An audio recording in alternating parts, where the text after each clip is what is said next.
In today's video, I'm going to teach you how to connect Google Sheets to Slack. This integration is really handy if you collaborate with a team, manage reports, or just want quick access to your spreadsheets without leaving Slack. By the end, you'll be able to pull in data, share sheets, and use simple commands to work with your spreadsheets directly inside your Slack workspace. Let's start from inside Slack. Open your Slack workspace in a browser or the desktop app, and look for the Apps section in the sidebar. If you don't see it, you can also go to the Slack app directory by searching for Slack app directory in your browser. Once you're there, use the search bar and type Google Sheets.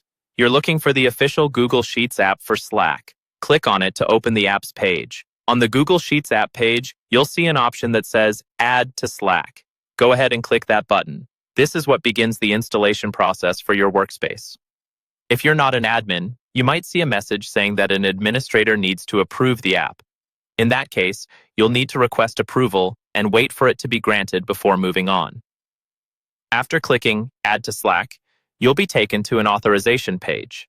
This is where Slack asks for permission to connect to your Google account so it can access your spreadsheets.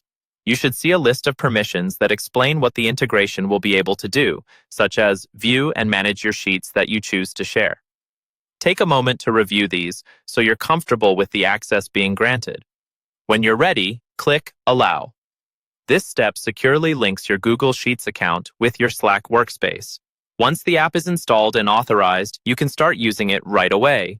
A simple way to test it is to open any channel or direct message in Slack and type a command like /sheets. When you type the / followed by sheets, Slack will show you available options from the Google Sheets app. Depending on your setup, you might be able to search for a spreadsheet, share a link to a sheet, or interact with specific data. From here on, you can quickly bring spreadsheet information into your conversations without switching between tabs, making your workflow smoother and your team communication more efficient.